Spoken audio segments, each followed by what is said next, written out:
ఈ రోజులు ఈ ట్రిప్స్ అన్నీ కంప్లీట్ అయ్యాక ఈరోజు మాకు దగ్గరలో ఉన్న మరకత శివలింగం అన్న ప్లేస్కి వచ్చాం. ఈ శివలింగం కట్టి 11వ శతాబ్దం నాటిదంట ఈ శివలింగం. దీనికి మరకత శివలింగం అనే పేరు ఎందుకు వచ్చిందంటే అక్కడ మిడిల్లో చూసారా శివలింగాన్ని మీరు 3 నామాల్లా వచ్చాయి కదా, బ్రహ్మ విష్ణు మహేశ్వరుడు అంట. అందుకు దీనికి మరకత శివలింగం అని పేరు. ఈ శివలింగం గుళ్ళో ఉన్న ప్రత్యేకత ఫైనల్లీ మరకత శివలింగం దగ్గరికి వచ్చాం. ఇదో టెంపుల్ అయితే లోపలికి వెళ్తున్నాం. చూడండి కదా మాస్ ఎక్కడికి వచ్చాం, శివలింగకి వచ్చాం కదా, వెళ్తున్నాం. ఇది గోమాత. ఫైనల్లీ అంటుపళ్ళు అన్నీ తీసుకొని కొబ్బరికాయలు తీసుకొని గుడిలోకి వెళ్ళిపోతున్నాం.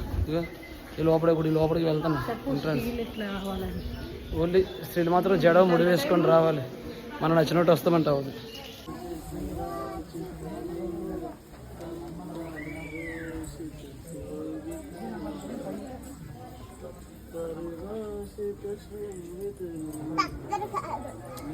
చెప్పు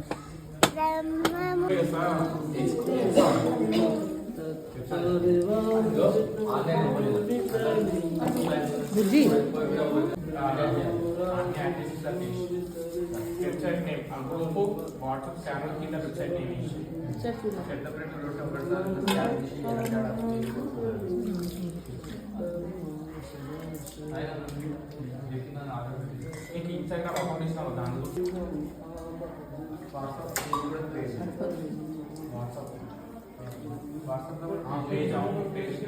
ఫైనలీ పూజ కంప్లీట్ అయిపోయింది, బయటకు వచ్చేస్తున్నాం.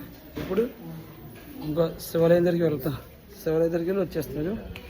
ఇది ఫుల్గా అయిపోయింది. పూజ మాత్రం బాగా అయిపోయింది. పరమేశ్వరుడికి మన చేతులతో మనమే అభిషేకం చేయొచ్చు. ఇక్కడ పాలు తెచ్చుకొని పంచామృతం తెచ్చుకొని మన చేతితో మనమే అభిషేకం చేయొచ్చు పరమేశ్వరుడికి. శివాలయం అయితే ఇక్కడ చాలా బాగుంది. పరమేశ్వరుడు టెంపుల్ చిన్నదైనా చాలా నీట్గా ప్రశాంతంగా ఉంది. చుట్టుపక్కల వాతావరణం కూడా చాలా బాగుంది. క్షేత్రశాల కారబాయిలుగుడు ఇక్కడ మనం ఏంటంటే ఒక రాయి ఉంటుంది. ఈ రాయిని ఈ శివలింగాన్ని మనం తిప్పాలి. మన మనసులో ఏదైతే కోరుకుంటామో అది తిరుగుతుంటుంది. కోరిక నెరవేరితే అది తిరుగుతుంది, నెరవేరిపోతే తిరగదు.